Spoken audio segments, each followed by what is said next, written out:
Hey guys, we are making restaurant style peri peri noodles. Saute one small sliced onion in 2 to 3 tablespoons of oil. Saute for a minute, then add chopped garlic. When it releases its flavor, add minced chicken. When chicken changes its color, add tomato paste, salt, pepper, and give it a good mix.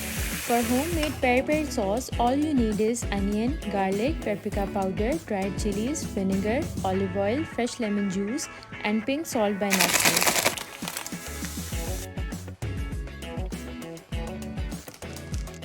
Also 1 teaspoon of black pepper. And your homemade peri peri sauce is ready. Add peri peri sauce, chili garlic sauce and some water in chicken mixture. Add brown sugar to balance the taste and cook for some time with covered lid. Add fresh lemon juice and then add boiled noodles.